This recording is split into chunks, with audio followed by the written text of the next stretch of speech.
147장 주 달려 죽은 십자가 우리가 생각할 때에 세상에 속한 욕심을 헛된 줄 알고 버리네. 주여. 하나님 말씀 요한복음 8장 1절에서 11절 말씀 교독합니다. 1절 말씀 제가 먼저 받들어 봉독드립니다. 예수는 감난산으로 가시다 아침에 다시 성전으로 들어오시니 백성이 다 나오는지라 앉아서 저희를 가르치시더니 요한복음 8장 1절에서 11절 말씀에 있는 현장 중에 잡힌 여자, 간음하다가 현장에서 잡힌 여자를 예수께 데려와서 모세는 5절에 보니까 모세는 율법에 이러한 여자를 돌로 치라 명하였거니와 선생은 어떻게 말하겠나이까? 이 표현이 좀 여러 가지 생각을 많이 하게 하는 표현이라 봅니다. 모세는 율법에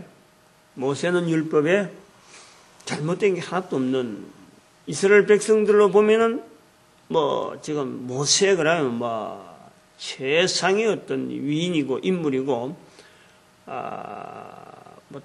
다른 사람을 여기다가 얹을 수가 없는 그런 자리가 모세입니다. 모세가 율법에 어떤 이거는 확고한 거예요, 확고해. 다이아몬드가 강해도 이보다 강할 수가 없어요. 응? 다이아몬드가 아무리 강하더라도 다이아몬드는 아무리 그렇다는다. 그런데 모세의 자리, 율법의 자리는 이스라엘 백성들에게 있어서 유대인들에게 있어서는 다른 걸 갖고 덮을 수가 없는 거죠. 대체할 수가 없는 거예요. 그런데 여기에 이러한 여자를 돌로 치라. 이러한 여자 분명하지 현장에 간음 현장에서 아마 노렸겠죠. 아마 절절 따라다니다가 예수님의 어떤 행적에 뭔가 하나의 올무를 걸 수 있는 걸 찾다가 그래서 간음 현장을 아마 덮쳤든지 해서 이 자리 끌고 오기 위해서 기다리고 있던 하나의 어떤 증거물이지, 증거물. 그걸 노리고 있었던 거예요. 작전 짜가지고, 평소에 어떤 소문 듣고 그 사람들 행태를 아는 사람들 기다리고 있다가 덮쳐가지고 현장으로 데리고 왔지 않는가. 이거는 연극이 아니고, 어떻게 만들어내가지고 이렇게 스토리를 만들어낸 건 아니에요. 현장에서 간음이라 한 자체는 이건 보통 어떤 단둘이의 어떤 관계인데 여기를 덮쳐내는 거죠. 덮쳐내서 현장에서 데려온다. 그리고 상대방 남자가 동조해가지고 이 사람 나중에 잡혀갈 수 있도록 뭔가 다 만들어서 한 게 아니에요. 절대 기밀이고 절대 안 돼. 이거는 주변에 있는 자들이 여기에 대한 정보를 가지고 예수님 앞에 끌고 오려고 준비하지 않았느냐. 그런 걸 좀 봅니다. 그 상황 자체가 그야말로 어떤 드라마틱한, 만들어져 있는 같은 느낌을 갖는 거죠. 잡았는데, 잡았는데 사람이 아니야말로 우연히 했다면은, 그거 어떻게 여러 사람이 잡고, 그것도 예수님한테 끌고 오려고, 할 때까지는 여러 가지 고민도 하고 여러 가지 말들이 많았겠지만은 현장에서 잡아지고 직송하는 아주 현장과 어떤 거리 자세가 중간에서 멈칫멈칫한 그런 게 없는 거예요. 바로 지금 데리고 온 아주 현장적인 어떤 분위기가 좀 들썩 나는 그런 것을 본단 말이죠. 그런데 이런 여자를 돌로 치라 명하였다. 성생은 어떻게 말하겠나이까 할 때 우리가 주로 이 말씀을 교회에서 이제 하기 때문에 간음이란 자체에 대해서 누구든지 그거 안 된기다. 그거 하면 안 돼. 근데 또 현장적으로 딱 이렇게 갖다 댈 땐, 내가 저 자리에, 있었다. 내가 저 자리에 나에게 하는 거다. 이렇게 되어지는 상황이 어떤 간에 얼핏 하다가도 저 자리에 내가 있을 수가 있다. 내가 저 자리에 들어가 있을 수 있다라고 하나가 다더라도 우리가 이 말씀을 읽을 때 읽었다는 것 때문에 혹시 또 설교를 통해서 설명을 듣는 것이라는 것 때문에 우리가 가지는 자세 중에 하나가요. 나는 아니다 하는 안도감을 가진다는 거지. 예? 그거는 가늠한 여자지. 그건 현장에서 내가 그대에서 같이 들어가려고 하다가도 이걸 읽을 때는 내가 이 자리에 없은 게 얼마나 다행이냐. 나는 절대 그럴 수가 없다. 나는 절대 그렇게 현장에 끌려가는 정도의 내가 일은 저지르지 않는다 하는 안도감. 나는 저런 일은 절대 내 앞에서는 있을 수 없다 하는 안도감을 가진다는 거예요. 제가 요 부분에서 5절 부분에 아마 그런 우리가 말씀과 더불어서 이스라엘도 아니고 지금부터 2000년 사건에 내가 가지도 않았고 유대인도 없었고 예수님도 없었고 단지 나는 지금 이 상황을 지금 듣고만 있는 게 되니까 내 상황 자체와 말씀 자체하고의 그 사이에서 나는 항상 이렇게 멀리 있는 듣기만 하는 그런 듣고 생각만 하는 이런 현장이라는 거예요. 이게 내 말씀이다라는 것을 우리는 염두에 두지 않는다는 거지. 염두에 두지. 응? 우리가 이 교회가 설교라는 이 구도를 통해서 하나의 우리가 신앙을 갖도록 만드는 이런 하나의 구도가 지금 설교라 하는 구도로 주어지다. 그런데 이것이 500년밖에 안 됩니다. 500년. 1517년 그 사건이 분기점이죠. 그 전에는 이런 설교라든지 성경을 읽고 설교하는 것은요, 그 전에는 없었어요. 설교는 있을 수는 있지만은 성경을 본다는 자체가 어려웠단 말이에요. 그래서 성경을 같이 우리가 글자로 된 문자를 읽고 성경을 같이 공감하면서 내용이 어떻습니다. 이런 내용에 대해서 난 이래 설명합니다. 이래 해석합니다. 내가 보는 관점은 이렇습니다. 그래서 같은 믿음을 가지도록 합시다. 라고 하는 이 흐름의 구도가 옛날에는 설교는 있을 수 있죠. 그러나 그 설교는 지금하고 너무나 다르죠. 그 설교하고 지금하고는 설교의 질이나 설교의 양, 어떤 그 안에 들어가는 어떤 여러 가지 다양한 어떤 나름대로 스펙타클한 이런 종합적인 어떤 그 흐름에 대한 설명은요, 세월이 가면 갈수록 지금이 오히려 나아요. 지금이 오히려 나아요.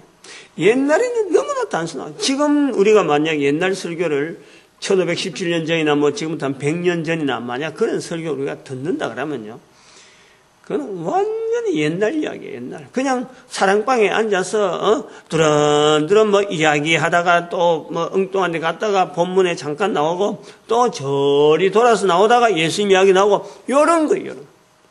100년, 200년 전만, 100년 전만 해도 그렇다는 거예요. 50년 전만 해도 그럴 수가 있어요. 이제 그런 식으로 계속 듣다 보니까, 듣는 거하고 성경 말씀을 갖고 이래 하다 보니까, 오래 들으면 들을수록 내가 타성해졌잖아요. 처음에는 이게 좀 긴장되게 탁 듣다가도 또 비슷한 이야기 나오고, 요한복음 8장 1절 11절 사이에 가늠 중에 잡힌 여자, 그거 그런 내용이고, 그렇게 된 내용 정도만 해도, 내가 설교만 들은 것만 해도, 내가 설교를 하라 해도 비슷한 유형의 설교가 나오기 때문에 나도 설교할 수 있어.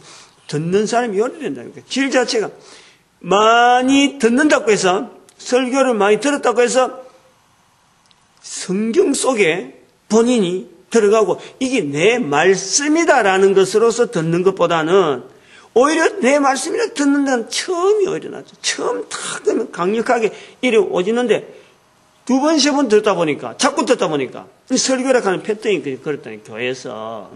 본문 뭐 지난번에 하고, 또 뭐 이 교회에서는 한 번밖에 안 했다 하지만, 다른 게 쭉 돌아다니고, 또 다른 교회에서 설교하는 목사님이 또 교회가 단임이 바뀌면서, 이런 제도 속에 있는 이 설교라는 이 자리 때문에, 성경에서 자꾸 들려줘야 사실은 믿음이 생기는데, 그것 때문에 자꾸 들려주는 것이 결국에는 우리에게는 성경에 대해서 내가 성경 속에 나의 말씀으로 받는다 하는 이런 현장보다는 말씀 자체에 대해서 실제로 거리가 생기는 그런 현상이 있다니까. 그걸 알아야 돼요. 그걸. 개인이 그걸 딱 받아들여야 돼. 지금 이 말씀에. 이 교회 타성 짓는 이 부분이요. 교회는 절대 그래가 안 되는데 그 설교라는 구도가 바로 그렇게 만들었다는 거죠. 그래서 지금 이 설교라는 이런 것 자체가 이제 잘못됐다 하는 것이 저는 그런 것을 방편으로 봐서는 뭐 그럼 다른 대안이 있었느냐 하고 그러면 볼 수 있겠는데 그 대안을 찾는 노력을 안 한 거지. 노력을 없는 게 아닌데 예? 예, 그건 뭐 저는 늘 그 정인되게 만드는 이 교회가 설교라는 틀 자체를 너무 지금 모든 조직에 너무 강하게 너무 높은 자리에 너무 큰 자리에 지금 이 설교라는 자리를 두고 있다는 거지. 신학교에서 나오면서 전부 다 연구하는 게 전부 설교에 대한 목회 그러면 설교 연구죠. 말씀 하고 한데 근데 실제로 이것이 성경 말씀 자체를 나의 말씀으로 만든 이제 걸림돌 되게 하고 있을 것이다 하는 이 부분에 대해서는요 절대 접근이 없어요. 이거 아주 큰 문제예요.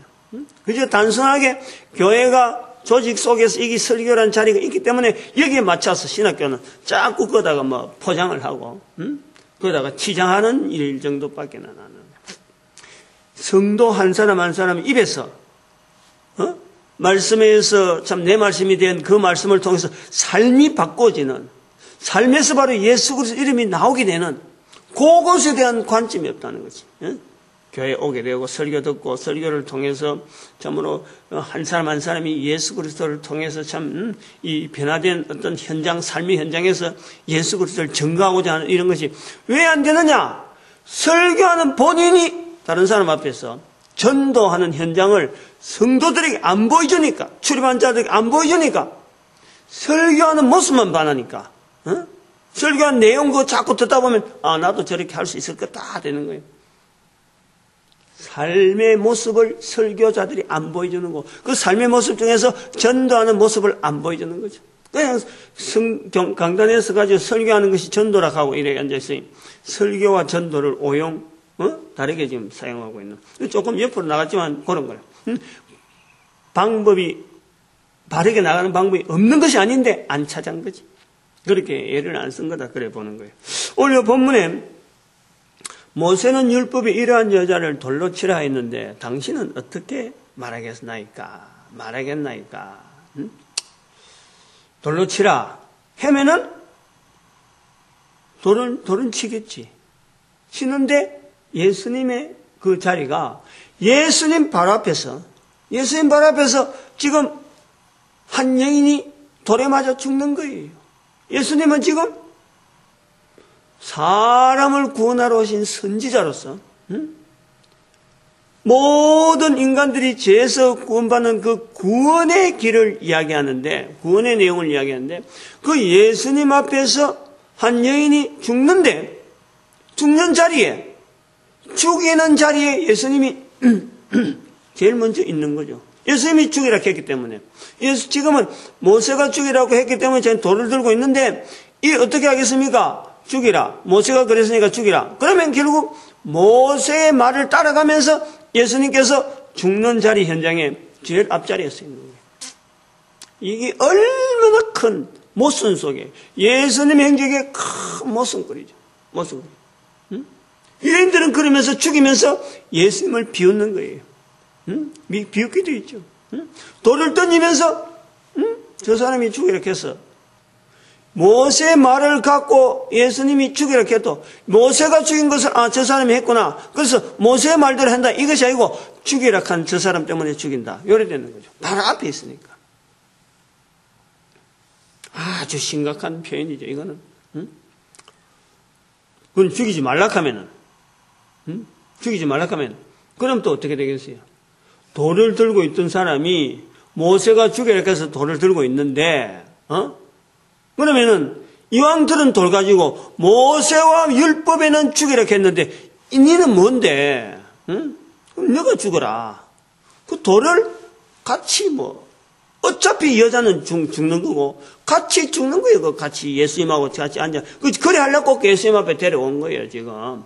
돌을 던져서 어차피 예수를 죽이려고 이제 작정하고 왔는데, 작정하고 왔는데, 죽이지 말라 하면은 같이 죽이는 거예요. 네가 어떻게 모세가 율법에 이건 어떤 변할 수 없는 내용이라고 변할 수.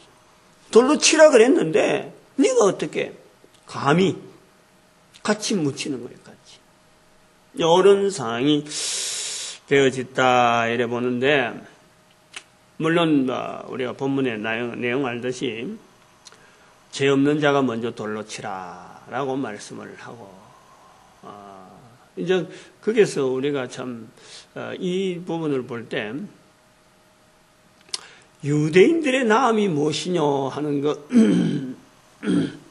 그 로마서 3장에 있는 말씀에 우리가 연결을 참 해봅니다. 유대인들이 나아요. 지구상의 어느 지구상에 말이요 이렇게 감정적으로 돌을 죽이려고 치 죽이러 왔던 저들의 모습도 그냥 자기들이 어떤 감정이 그 여인하고 관계돼 가지고 안 그러면 남자하고 관계돼 가지고 이런 어떤 감정적인 부분이 아니잖아요.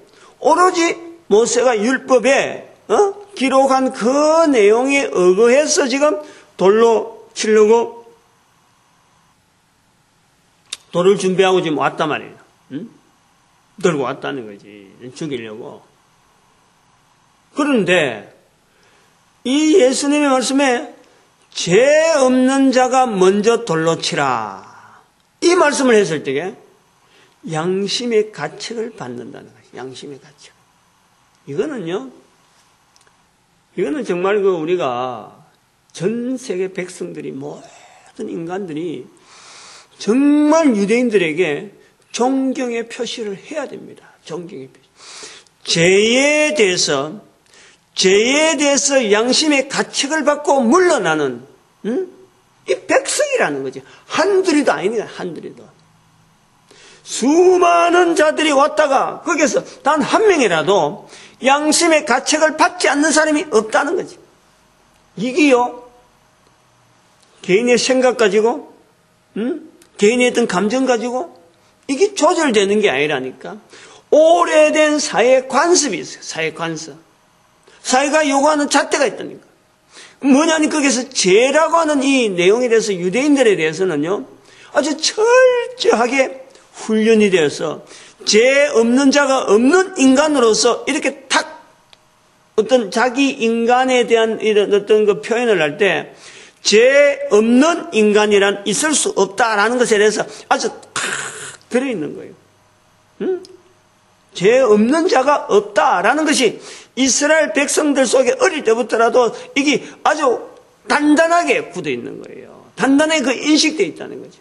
즉 하나님 앞에서 하나님을 믿는다 하는 그 이스라엘 백성, 하나님을 우리 하나님으로 고백하는 그 이스라엘 백성으로서는 어느 한 인간이라도 하나님 앞에 죄 없는 자로 고백되지 않기를 이스라엘 백성들은 꾸준하게 그 사회 가정교육이나 사회 여러 가지 환경 속에서 이걸 인정하도록. 이제 그것이 보여지는 것이 이제는 그 예루살렘 성전이나 와서 제사 드리는 그 관계가 바로 이 왜 성전이 있느냐. 인간이, 유대인들이 바로 자기들의, 자기 백성이 인간이란 죄 없는 자가 없기 때문에 하나님 앞에서는 죄 있는 자의 모습으로서 하나님 앞에 죄 용서를 구하는 이 죄에 대한 인식이요. 어느 나라, 어느 민족보다도 이건 탁월하다는 거예요. 탁월하다. 이것이요, 유대인의 복이라는 거예요. 복. 유대인의 나음이 무엇이냐? 하나님의 말씀을 맡았습니다 하는 그 유대인들의 그 고백, 말씀 속에서 성경을 통해서 오래된 어떤 관습을 통해서 굳혀져 있는, 하나도 빠짐없이 다 물러갔다 하는 이것이에요. 우리 전 세계 백성들은 전 세계 인류는 이 자리에서 우리는 겸손하게, 아주 겸하게 이스라엘 백성들의 그 자리를 우리는 인정을 해줘야 돼. 인정을. 죄 있으면서 죄 있는 줄을 모르고 죄를 인정하지 아니하고 살아가는 우리의 형편을 우리가 보는 거예요. 얼마나 이게 우리가 지금 이 유대인들하고 차이를 두고 우리가 성경을 읽는지 몰라요. 지금도 수많은 사람들이 성경을 읽는다 하면서 실제로 성경 속에 나타난 이 말씀 자체를 내 말씀으로 하지 않는 그런 아주 큰 거리가 있는 그런 반면에 유대인들을 바라보면서 자기들하고 비교하면서 유대인들조차 예수님을 죽였는데 이런 유대인이 예수님을 죽였는데 나는 안 죽일 수 있다 하는 이런 생각을 하고 있다니까. 이런 식으로 교회가 지금 믿는 사람이하고 숫자 해가지고 기독교인 갖고 숫자적으로만 지금 뻥뻥한 숫자에 출입하는 성도들만 가지고 우리 교회 성도가 얼마다 거기고만 위로를 받는다니까. 그것이 아주 출입하는 성도들이 다 예수 그리스도를 믿는 사람으로 착각하고 있는 거예요. 교회만 출입하면 성도다 그러는 거예요. 교회만 출입하면 다 예수 믿는 사람을 알고 있어요. 이런 엉터리 같은 착각 속에 있으면서도 자기 자리를 실족해 그래 하고 있으면서 거의 실족해 되는 자리에 대한 걱정을 하지 않는다는 거예요. 실족해. 좀 이런 부분에 좀 우리가 강하게 좀 생각을 해봐야 될 그런 필요가 있습니다. 부르짖어야 돼요. 부르짖어야 돼요. 지금 당장에 내가 확 깨달아야 돼요. 어떤 분명한 올바른 중심을 향해서는 내가 끝없이 몸부림을 쳐야 됩니다. 몸부림을. 몸부림을 치는 거예요.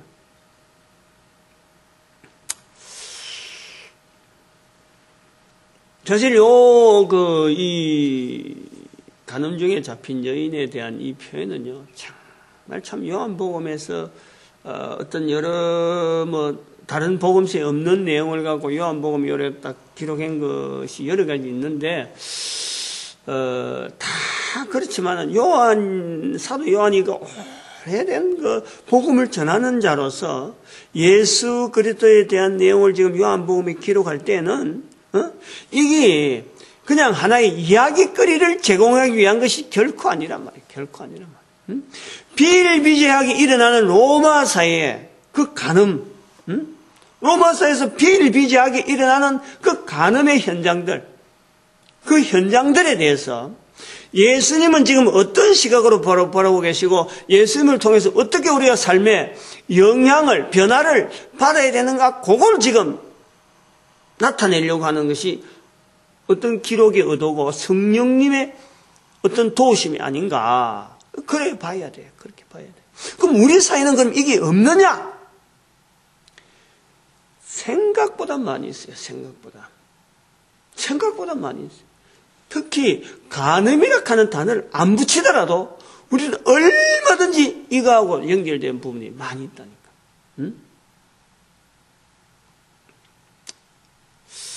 제가 그 예화를 예화의 실제 어떤 자료를 적어 왔습니다. 오늘 목요일이네. 어제. 맞지? 오늘 목요일이고. 오늘 2월 9일이고, 2012년 2월 9일 목요일 아침. 어제 2월 8일 날 수요일이죠. 그 KBS TV 채널 9번에 아침마당에 나오죠. 아침마당. 이금희 씨하고 남자 키 큰 사람 이래 그 사회적 진행대 나오는데 그 수요일마다 나오는 사람이 거기에 있더라고요. 어려운 부분에 삶에 살면서 어려운 부분을 상담하는데 칸막이를 딱 쳐놔놓고 그 사람은 사회자 두 사람은 보고 다른 사람은 절대 그 사람 얼굴 못 보고 이래 사회자하고는 사회자 몸을 옆에 틀면은 90도로 틀면은 이제 대화가 가능한데 시청자들 앞에 그 있는 사람들조차 이 사람 모르는 거예요. 그냥 유리 막으로 해가지고 투명의 우윳빛 유리로 딱 감아도 그림자 형태는 보이죠. 형체는 보이는데 이렇게 이야기하면서 사회자 전해주고 사회자 물어보면 대답하고 또 다른 사람 방청객이 물어보면 또 대답은 이래 자기 음성으로. 근데 음성도 변조돼가지고 이래 하는데 거기 나온 사람이 그 이제 해결자로서 남자 그 상담을 듣고 의견을 내준 사람이 전문가 요원에서 정신치료과 한 사람, 그 다음에는 여자 그 변호사, 특히 가정 일의 그 법률 문제, 가정 법률 일에 전문하는 변호사, 그 다음에는 그 코미디언 김학래 씨, 그 다음에는 또 여자 무슨 그 여성 그 무슨 뭐 우리 살림의 기둥이라 하던가 이래갖고 하여튼 그 단체 운영하는 대표 이라고 네 사람이 앉아 있고, 그 다음에는 10명이 이제 그 의견에 대해서 결정적으로 이 사람이 마지막 어떤 결심을 하게 될 때 그에 대해서 동그라미 꼽혀 이걸 표시하는 사람이 10명. 그래서 그 사람이 참조할 수 있도록 이렇게 해서 진행을 하는데 그 사연이 뭐냐 하니까 15년간 여자가 외도를 하는 것을 지켜보고 있는 남편의 입장. 굉장히 절제되면서 그 내용을 아무에게도 알리지 않으면서 이게 도대체 이혼을 해야 될까 말까? 뻔한데, 여자의 그 외도라는 게 너무나 뻔한데, 뭐 본인도 알고 상대방도 알고 다 알아요, 지금. 상대방도 남편이 알고 있는 거 알고 상대방이 남편한테 각서까지 써주면서 내가 안 만나겠습니다 하고는 했는데 여인은 계속 그 남자한테 가서는 그리고 그런 걸 다 보여주고 서로 막 모든 걸 다 알고 있는 거예요. 제 사람은. 그런데 남자는 그 내용을 온 가족들한테 안 알리고 모든 사람이 모르도록 지금 하면서 본인만 끙끙 앓고 있는 거예요. 나이가 65이라 가니까 노모가 한 분 계시는데 90세 넘었대. 그러면 여자는 뭐 집에 어머니한테도 연락도 안 하고, 자식들이 둘이나 있는데 한 사람은 출가하고, 그런 지경인데 이게 이혼을 해야 될까 말까 하는 부분이에요. 오늘 본문하고 어느 거 하나 다르진 게 없어요. 돌 들고 있는 사람이 바로 그 앉아 있는 사람이고 시청하는 사람들이죠. 돌 들고 있죠. 판단하는 거예요. 돌을 던질까 말까 보는 거예요. 이거는요, 그 앉아서 누가 뭐 대답을 해줄 수 있는 답이 있는 사람이 있나요? 답 없어요. 아무도 답 못합니다. 답을 한다고 해서 그 사람이 생활이 좀 달라지거나 뭐 하는 게 아니잖아요. 본인도 이혼하면 100% 변호사도 그래요. 이거는 이혼 신청하면 100% 받아들여지는 여자 실책이다, 과실이다 하는 것이 분명히 나와 있어요. 100%인데도 불구하고 이 남자도 이혼 신청을 못한 이유가 나이 들어서 지금 이혼해갖고 지금은 그래도 같이 동거하면서 밥이라도 이래 챙겨주고 먹을 것을 챙겨줬는데 이것조차 못하는, 그걸 걱정하고 있다는 거예요. 그러니까 이것도 못하고 저것도 못하는 거예요. 아침에 일 나면은 여자는 나가는 거예요. 외박이 뭐 비일비재가 안 나는 거예요.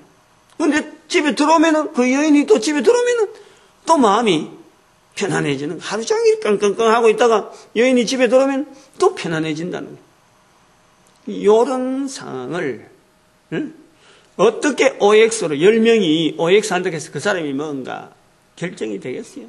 옆에 앉아있는 사람들이 네 사람이 아무리 전문가가 이야기한다고 해도 그거 알아듣겠어요? 모든 자들이 사실은 그 자리에가 그 자리가 보면은 어쩌면 도를 맞고 있는 거예요. 왜냐하면 답이 없는 거예요. 답이 없는 거예요. 죄 없는 자가 먼저 돌을 치라.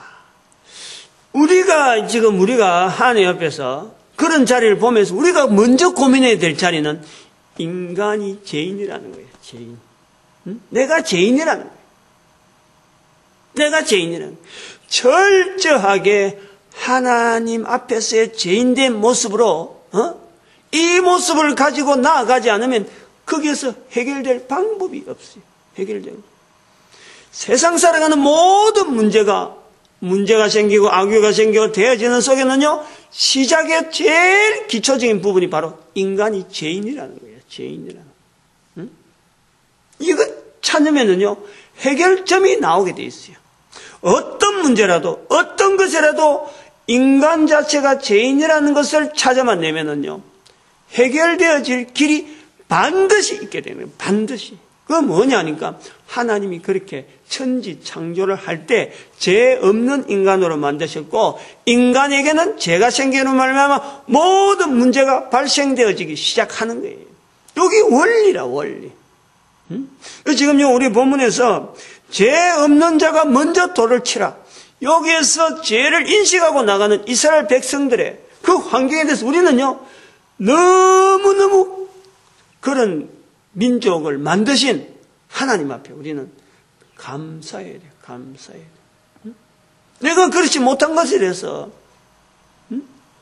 우리는 교회에 앉아있다고 지금 예수님이 만약에 오래되면 우리 돌 다 던집니다. 우리는 안 던질 거죠. 모세와 율법에 확 젖어 있는 세상 관습과 재물이나 여러 가지 건세 이런 데 완전히 쩔여 있는 우리 인간들의 잣대를 봐가지고 예수님께서 여기 오셔도요, 돌 던질 사람이 벌써 교회 다니는 사람이 먼저 돌 던진다니까. 돌 던지려고 막 버글버글 하니, 버글버글 하는 거예요. 죄에 대한 인식이 없이 교회를 그냥 출입하고 일한다는 건요, 그리고 죄에 대한 완전한 어떤 해결책을 통해서 예수 그리스도를 주라 고백하지 않는 한 교회 다니는 사람들은요, 언제든지 예수님에게 돌 던질 사람이에요. 그것이 내가 과연 돌 던질 사람이냐 아니냐라는 것을 확인하라고 예수님께서 우리에게 마태복음 10장 32절에 사람 앞에서 나를 시인하라. 내가 돌 던질 사람이냐 아니냐를 내가 다른 사람 앞에 예수님을 이야기하는 걸 통해서 내가 확인하는 거예요. 아, 나는 예수님의 이름을 다른 사람들 이야기하는 거 보니까 예수님을 돌 던질 사람은 아니구나. 요 이야기를 안 하는 것은 돌 던질 사람의 잠정적인 모습이에요. 언제든지 던질 수 있는 사람. 조금이라도 자기하고 안 맞으면 돌 던져버려요. 또 우리 아주 깊이 고민도 하고 또 이런 표현을 할 수 있도록 우리가 애를 쓰고, 이스라엘 백성들이 이런 모습을 당시 유대인들의 그 살벌한 분위기 속에서도 죄에 대한 부분이 나왔을 적에 이렇게 인정하고 돌아서는 그 유대인의 그 자세들의 그 문화, 우리는요 감사해야 돼요. 감사해야 돼요. 그런 문화를 만들어 주신, 그 시대에 예수님을 이렇게 보내주신 그 하나님의 놀라운 섭리에 우리는 감사해야 돼요. 우리는 절대 그렇지 못하는 그것을 분명히 인식해야 돼요. 지금 고민해야 돼요. 내 입에서 예수님에 대해서 고백이 많이 나오고, 그래서 그런 시청을 보면서도 바로 저 부분에 바로 문제가 뭐다 하는 것에 대한 우리가 접근을 우리가 분명히 보여줄 수 있는 것은, 내가 거기에 대해서 자꾸 고민을 해봤을 적에 그런 부분에 대한 답이 쌓이는 거예요. 내 입에서 자꾸 예수 그리스도 이름이 나와줘야 그런 부분에도 예수 그리스도가 필요한 자리구나. 저게 바로 죄 없는 자가 돌로 치라고 말씀하시는 예수님이 바로 저 자리에 해결자로구나 하는 것을 우리는 볼 수 있다는 거. 볼 수 있다는 거. 오늘도 우리가 하나님 앞에 이 성도의 자리, 이 전도하는 이 입술, 뭐 강조 아무리 강조해도 우리는 그러잖아요. 수요일마다 이 전도자의 복, 하나님 앞에 상 받는 복이니까 이걸 부르짖는 통성 기도를 우리는 매주 수요일 날 하잖아요. 이게 말이죠. 이게 자자손손이 복이 되어지고, 그리고 영원히 하나님 앞에 상급받는 자리에 대해서 만날 수 있는 이 약속이란 말이에요. 이게 축복이라니까. 그래서 이 자리를 우리가 계속 부르짖고, 또 모든 교회가 또 이 자리에 동참하기를 또 소망하면서, 전 세계에서 어떤 모든 사원, 어떤 종교, 이런 종교라고 하지 말고 전체를 교회라고 불러주고 많은 사람은 옳은 대로 인도하려고 어쨌든 시도되어지는, 옳은 대로 인도하려고 모이는 단체는 다 교회라고 불러주는 거지. 그래가지고 그 속에 오직 예수 그리스도를 통해서 많은 사람을 옳은 대로 인도하는 이 제3의 길을 알리는 교회가 되어지기를 우리는 소망하면서 동참하게 만드는 이런 교회의 유니트한 모습을 보여주고, 그러면 우리 민족이 이에 쓰임받자 하는 것을 오늘도 부르짖는 축복의 시간 가지도록 합니다. 주여 감사합니다. 주여!